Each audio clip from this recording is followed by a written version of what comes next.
All right, everyone. So Elon Musk bought Twitter, and I have not made a video about this because I wanted to see how a lot of this stuff was going to shake out, because there's been 1,012 ways people have interpreted the Twitter acquisition, and I want to make sure that we've given enough time for enough things to happen where we've got some stuff to talk about. So let's go ahead and get into everything going forward, okay? All right.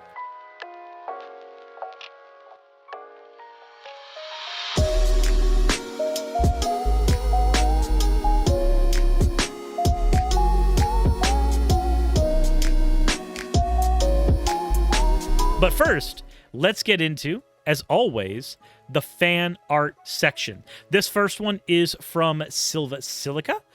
There is no context given for this one, but the piece is still fantastic, even if they're the person who probably draws the most of the slime version of me being predatory to me.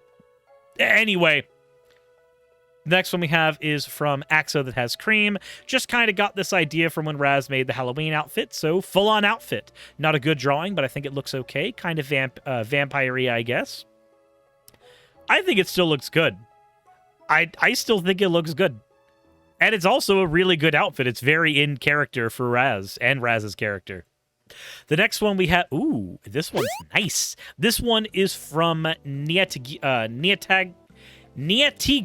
I am probably pronouncing that incorrectly. However, said I've been getting back into animation and not really doing much of it after Flipnote died. Rip Sweet Prince. But I've been playing around with animation loops in CSP, and I thought that a bouncy slime Suris would be fun. It was very fun. Hope you like it, Suris. I'll make a transparent one when I noodle out how to do that. This is...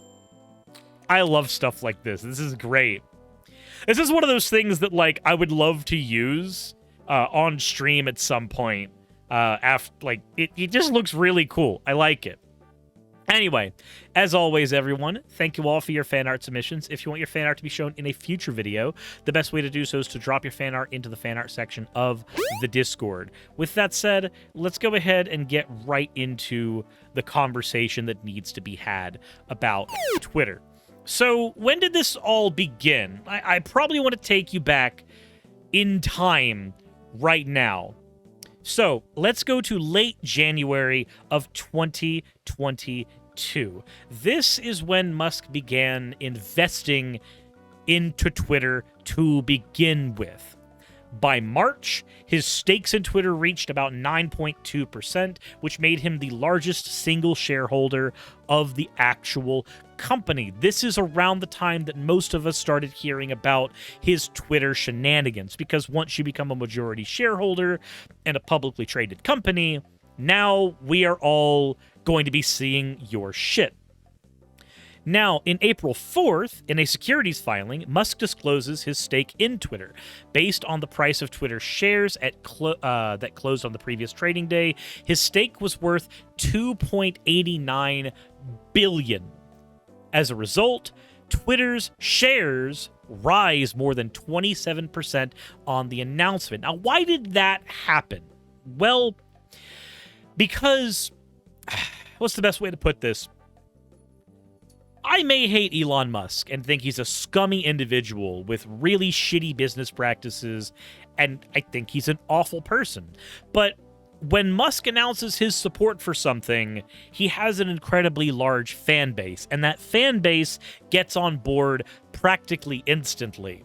That's not a great thing considering some of his other views, but the fact of the matter is that is something that happens. That is reality. When Musk says, hey, buy this cryptocurrency, the cryptocurrency goes up. When Musk says, no, I don't own any of that cryptocurrency, the cryptocurrency just drops in price. I think this is probably very telling of the fact that we have while we live in a democracy, a republic, technically speaking, the type of power that people like Musk control speaks a lot to the more oligarchical nature of United States politics. He, as a business owner, invariably has as much sway and control as the average politician. He has as many people on his ear, or as many people have ears for him as have ears for whoever happens to be United States president at the time. So, Similar stuff, because I've done more than draw you incessant. I can't think of anything right now, but I've done it. Sylvia, I know you've done more, but I also know that the artwork I associate most with you specifically is Slime Suris about to harm me, or make me feel great, or both at the same time. I don't know. That's your headcanon, not mine. Anyway, back to the stuff itself. So, on April 5th, after that public announcement, Twitter announces that Musk will join the company's board of directors. This is where things started getting interesting. There was a quote made about him saying that he's both a passionate believer and an intense critic of the service, which is exactly what we need on Twitter and in the boardroom. It makes us stronger in the long term. This was from Twitter's CEO at the time. He said, "Welcome, Elon." 5 days later, though, Musk stopped being slated to join Twitter's board of directors. The quote that was given from the same person, Argwal, the CEO of Twitter at the time, said, "There will be distractions ahead, but our goals and priorities remain unchanged. The decision we make and how we make them remain in our hands, no one else's." And then, 4 days later, Musk offers to buy Twitter for $54.20 a share, which would value the entirety of the company at $43 billion, which is an insane amount of money, but it basically, it accounts for literally a total buyout of the company. The quote that was given at that point from Musk was, "I invested in Twitter as I believe in its potential to be the platform for free speech around the globe, and I believe free speech is a societal imperative for a functioning democracy." He said Twitter needs to be transformed as a private company. Okay. Interesting things to say. Please note the words he said and the ways in which they will be exercised later, because that's going to be important. This is a tool that will help us later. Now, one day after that, a lot of shit happens in April. One day after that, Twitter adopts a poison pill provision to prevent the Musk acquisition. A poison pill allows current stockholders to purchase additional shares at a discounted price, diluting the shares owned by Musk and making it more expensive for him to buy the company. In an announcement, Twitter said the poison pill will be triggered if any individual or entity acquires at least 15% of the company's shares. Sylvia Silica, thank you for redeeming your points for an ara. You fucking degen. Also, Chaos the Dragon, thank you for redeeming your points for an owl. Same thing. Now, that is an interesting set of events. Basically, the entirety of the company is trying to do what they can to prevent a single person from taking over the entire thing merely by the force of his wallet. So, what happens 7 days later? After that, Musk says on April 21st in a securities filing that he has garnered commitments of about $46.5 billion in financing for the Twitter acquisition. 4 days after that, Twitter accepts Musk's offer to acquire the company and values the deal at $44 billion. Amazing what 10 days changes. So, what happens after that in our story? Well, another 4 days later, Musk and Twitter reach a deal. He sells about $8.5 billion worth of Tesla stock and finances his bid for Twitter. On May 4th, he secures more than $7 billion in financing for the deal, including commitments from Oracle co-founder Larry Ellison, venture capital firm Sequoia Capital, and cryptocurrency exchange Binance, according to securities filings. 2 days after that, in a pitch deck for investors, Musk says he will quintuple Twitter's revenue by 2028. Oh boy, I wonder how he's going to do that. Again, tools that will help us later. Now, 4 more days. Musk says that he will reverse Twitter's ban of the account that belongs to Donald Trump. Now, why would he do that? Well, likely because he wants the favor of people like Trump. That's my personal thought. Maybe I'm incorrect there, but I personally believe that's a thing that is done to garner favor. But, as we will find out later, that ship has sailed a long time ago. Trump started Truth Social, and he's been stroking his dick over there publicly for the entirety of that. Sweet says there's more to it than that. Oh, I'm sure there's more to it than that. But my pettiness on my end reads that as, oh, he's doing that. Okay, so I guess that makes sense, Swede. If it's also to kill Truth Social, then it's to kill a competitor. So when Musk says that he thinks free speech good and Twitter is the place where free speech can happen, the code there is that Twitter is the only place where he wants that to happen. He wants any other competitor to be shut down because what is capitalism but striving for monopoly? 2 days after that, Twitter announces a temporary hiring freeze. No more people being hired on to Twitter. 2 top executives leave the company. Gee, wonder why. 1 day after that, Musk tweets that the Twitter deal is temporarily on hold, citing concern over what he says is the prevalence of bot and spam accounts on the platform. Now, I remember when this part happened, and a lot of people were saying that, oh, he's just trying to back out because he realized that Twitter itself was not actually worth a shit ton of money, as in it was not a platform that generated a lot of income compared to what somebody like Musk would want. Along with that post, Musk posted a Reuters report about a public filing from Twitter earlier in May that said fake accounts make up less than 5% of users on the platform. Apparently skeptical of the finding, Musk says he wants details supporting calculation that fake and spam accounts do indeed represent less than 5% of users. So, 2 hours later, Musk then says that he is still committed to the deal. But at the time, market analysts told ABC News the worry over fake accounts could serve as a pretext for Musk to bargain for a lower price for the acquisition or to abandon it altogether. Completely depends on what his choices would end up being.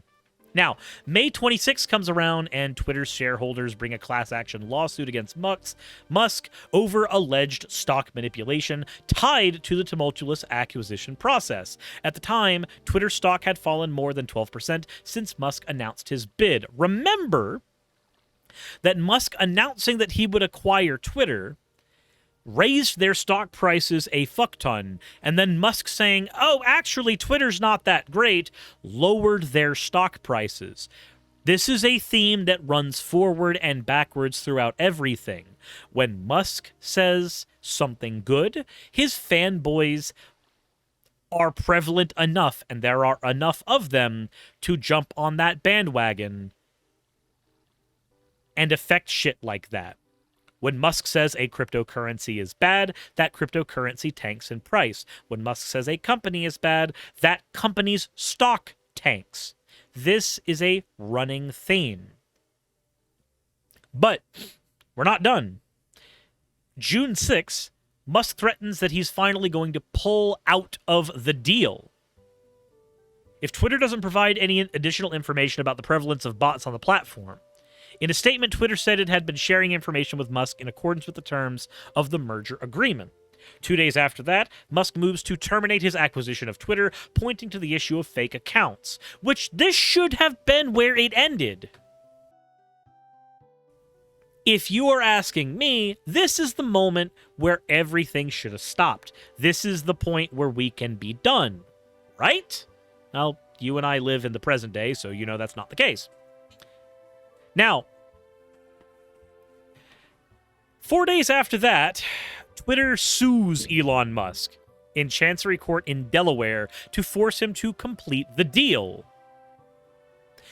See, now he can't actually pull out. Now Twitter is trying to force him to acquire. Those CEOs leaving the company, this feels a lot more like they are trying to get whatever money they can out of it and then abandon ship, where they will be in less tumultuous circumstances.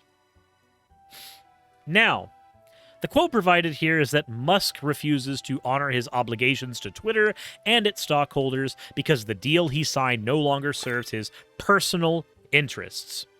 Musk apparently believes that he, unlike every other subject party in Delaware contract law, is free to change his mind, trash the company, disrupt its operations, and destroy stockholder value, and then walk away. Again, Kay, thank you very much for resubscribing, but again, remember, the stockholder value of companies can literally change on a dime because of Musk doing shit. Red Joker says Suris owes us a war word. Or did I miss? No, I don't owe you guys anything. I just scrolled back an hour. I don't see anything. I see nothing. Y'all are lying to me. Y'all are gaslighting me. And I am going to gatekeep. I am going to gatekeep your gaslighting. Said, yes, you do. I'm looking. Ferdinand says, I never got my aura. Did you not? I'm scrolling back. I see no war words. Is Twitch being dumb? I see nothing. So there really was one redeemed? I see nothing.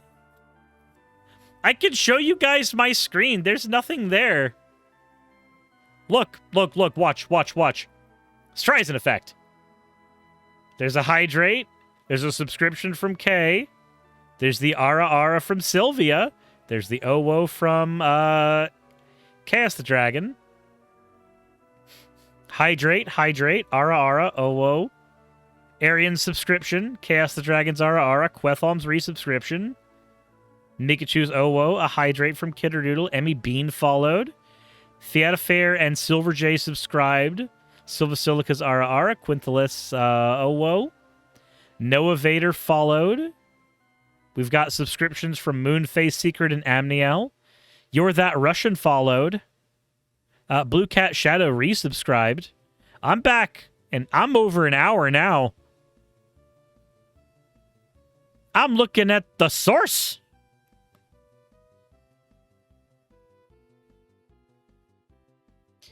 Rubber Dungeon Master says, I see it, but it's typed out, not redeemed.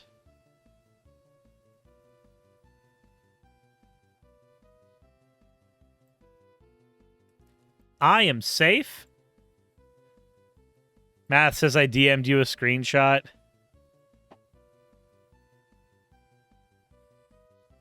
Guys, you can't trick me like that. I see what you see now. I see it. Typing it out does not dupe me. I know more than that. That doesn't work on me. I get a special screen. I get a special screen that shows me that y'all are lying. Gaslight, gatekeep, shut the fuck up. Eat shit.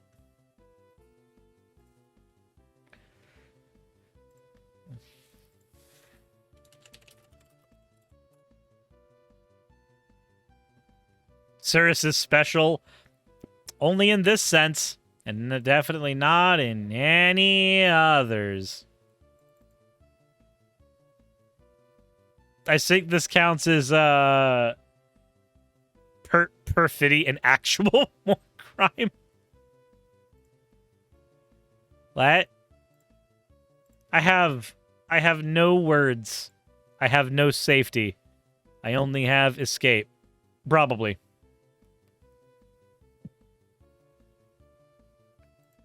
Okay. You got tricked into saying it by my one simple emote? Pika, Pika, Pika. I'm going back to the content and you're shutting up. That's what's happening. Anyways. So, let's go ahead and go a little more forward in our timeline to July 19th. A Delaware court determines that the trial in a lawsuit brought by Twitter against Elon Musk should take place in October, granting an expedited timeline for the case. We move into August, and news breaks out that former Twitter head of security Peter Zatko alleged in a federal whistleblower complaint that the social media giant had numerous wide-ranging information security lapses, according to a copy of the complaint that was made public. In a response, Twitter blasted Zatko, who worked at the company from November 2020 to January 2022, saying he was spreading a false narrative about Twitter and was fired for ineffective leadership and poor performance. However, that's not as important as what we will find later. Axolotls, thank you very much for the hydrate. And Taproot, that one is an actual redeem. Congratulations, you did it! You absolutely did it! Ooh. Okay, now I'm going on.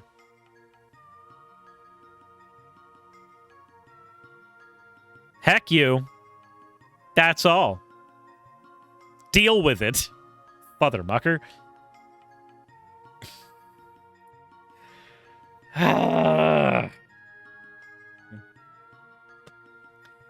October 4th! Musk proposes the completion of a deal to acquire Twitter, reversing a months-long effort to terminate the agreement. The proposal would complete the deal at Musk's original offer price of $54.20, a share at a total cost of roughly $44 billion. A person familiar with the proposal told ABC News that information. Speaking of ABC News, that's where I'm getting the timeline from this from, in case y'all wanted to take a look at the timeline yourself. Fast forward another 24 days, October 28th, Musk closes the deal to acquire Twitter on the final day before the Delaware Chancellery Court trial would have moved forward. Some of Twitter's top executives were fired, including CEO Parag Agrawal, Chief Finance Officer Ned Segal, Chief Legal Officer Vijaya Gadde, which I'm pronouncing incorrectly probably, and General Counsel Sam Edgett, according to a source. Musk said that he will forego any significant content moderation or account reinstatement decisions until after the information of a new committee devoted to the issues. Things he said. To Shaw, thank you for redeeming your points for an... Fucking degen. And Red Joker, thank you for redeeming your points for an owl. So... Musk then says that Twitter will be forming a content moderation council with widely diverse viewpoints. No major content decisions or account reinstatement will happen before that council reconvenes. So let's go to November 4th. Twitter begins its layoffs. This is when a lot of people started noticing shit going down. Twitter started laying off a bunch of people. They cut half of its 7,500-person workforce. Half. 3,250 people fired instantly via email. They got sent emails saying, "Today is your last working day at the company." The subject read that your role at your role at Twitter, and it was sent to the personal email addresses of those who were laid off. And then, of course, we get... On November 9th, Twitter launches its new version of its subscription service, Twitter Blue. Y'all remember this one? Previously, the company would verify celebrities, politicians, journalists, and other prominent figures on a case-by-case basis in an effort to prevent impersonation. Reasons why I was able to be impersonated and I never got my check mark. To address imposters, Musk said the site will permanently suspend any users who attempt to impersonate others unless the account is clearly marked as parody. So, y'all remember this bit? Y'all remember this bit? I remember this bit. Do y'all remember the massive amount of people who started impersonating Elon Musk, specifically, Ethan Klein impersonated Elon Musk and got banned. H3H3, gone. Fucking, it's amazing to me how quickly Elon Musk fucked around and found out. Yeah, insulin is free. That one happened as well. Company noted for selling insulin made a post. They didn't make a post. A verified account saying they were them made a post saying insulin is free, and it tanked the stock of that company. It is amazing how fast people were able to tank stocks of companies merely by posting as those companies with verified checkmarks. Because Musk somehow, visionary, genius, Elon Musk, couldn't think that people would spend $8 to troll. He didn't think that people would spend $8 to troll. Holy fucking shit. How? How do you not think people will spend $8 to troll you?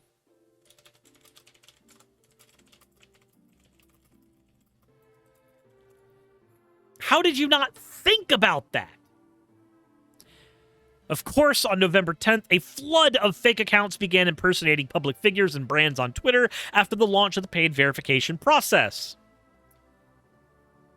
Twitter then had to reinstate a second layer of official tags, but nobody fucking looks at those. Nobody looks at your bio unless they're a right-wing nut job trying to hit you for her/her pronouns in bio. Nobody does that. Imposter accounts posed a slew of well-known people and companies, and this included basketball star LeBron James, former New York Mayor Rudy Giuliani, gaming company Nintendo of America. Y'all remember the Nintendo ones? Those were funny. And even Tesla, Tesla. And then, of course, Elon Musk himself. As of November 11th, Twitter Blue was made unavailable originally, but we got more shit that has happened recently.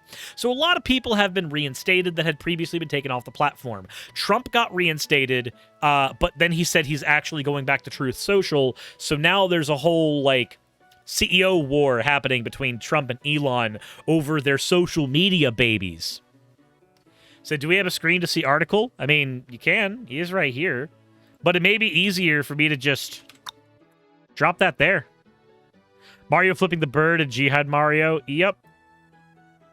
I can just throw the article up there, because that's the end of the article itself. Now we got to get into the other stuff that has happened since then. Give me just a moment.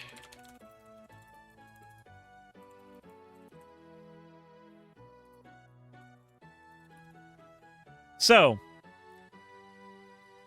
some of the accounts that were reinstated.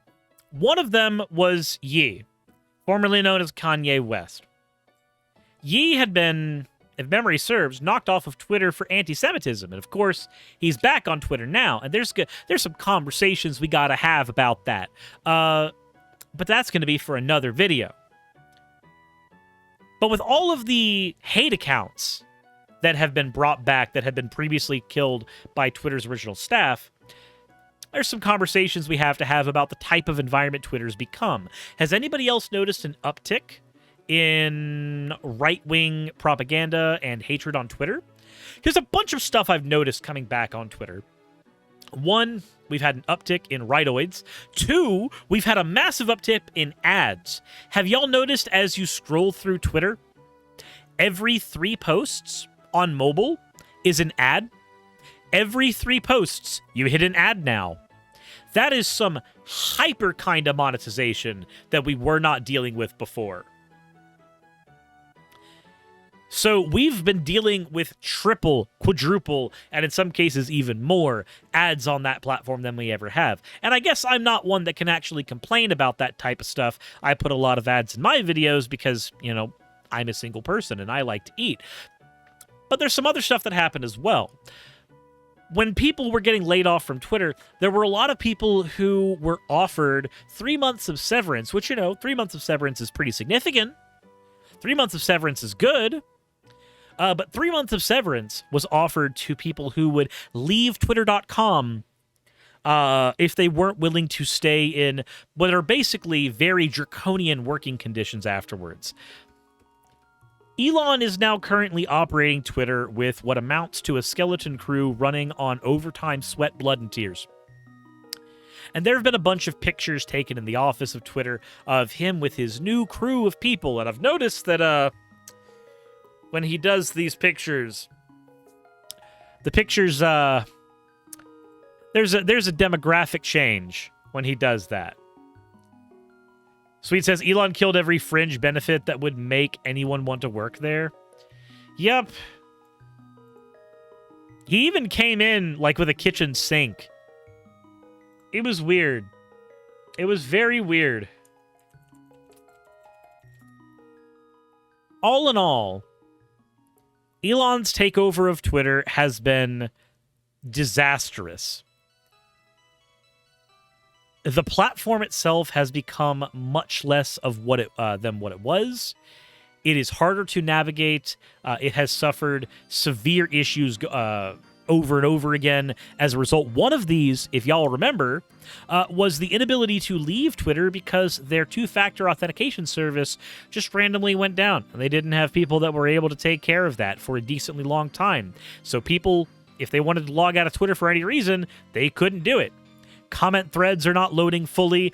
There's glitches that are happening on the platform now where you'll open up a tweet and the OC tweet, the original, will just say it's unavailable even if it's completely and totally there.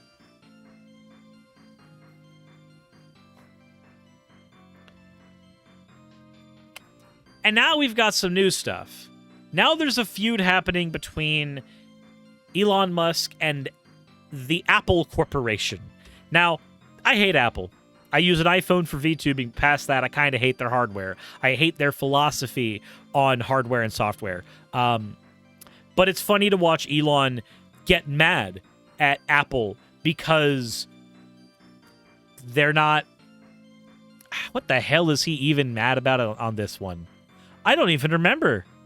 I know he's mad at Apple, but I don't remember the exact reason why. DJ Kawasaki says Apple products are worth the goddamn price. No, the fuck they aren't. Said they're not worth the price. Okay, there we go. Okay, cool. Spongy Lord says 30% cut on their Apple Store takes. Oh, okay. He's angry that Apple dropped ads. What a fucking piss baby. So is Musk trying to pull an Epic? I don't even know. But basically, now here's the question we have to ask ourselves. Does this mean that, like, Musk is going to be tanking Twitter to the point where it's unusable? No. Twitter is literally what I would call too big to fail, even if what it becomes is something marginally different than what it has been in the past. It's still going to exist, and it's still going to continue to exist in some form or another, no matter what he does. The platform will become more right-leaning, it will become more advertiser-saturated, and there's going to be infinitely more impersonator accounts going forward. The platform is going to become less and less usable, but the problem is Twitter has become so baked in to the infrastructure of how we operate online, it's not going anywhere. I'm going to have to let you guys know something. Not even MySpace is truly dead. Things don't die on the internet the way you would hope they do.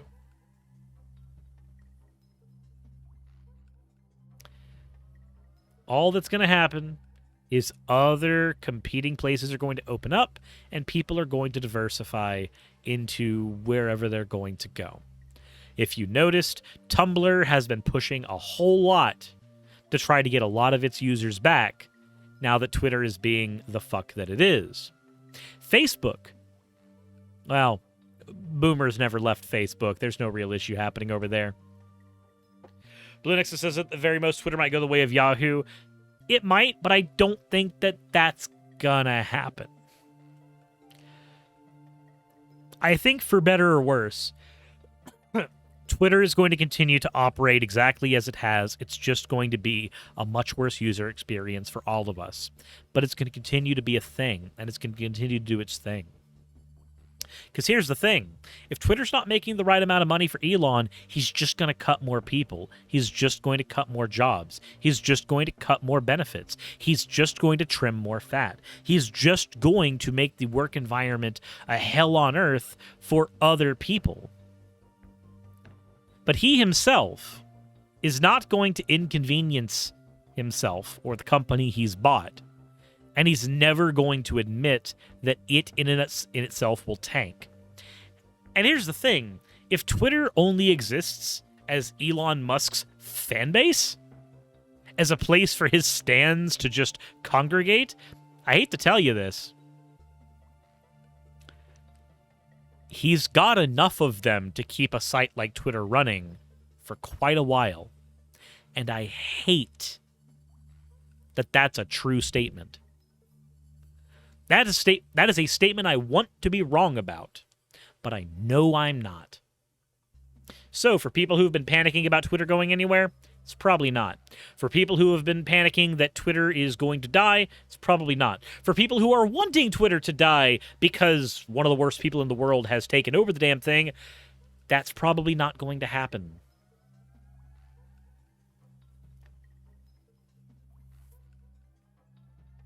But it is slowly becoming more of a shell of what it once was. Pernia says, show the statue as fans commissioned. What? I don't even know what that is. I did not see that. Oh. Hold on. Where's the picture? What in the fuck is this? Representatives of the Elon goat token brought a goat statue with the head of Elon Musk to the Tesla headquarters. They spent $600,000 on this.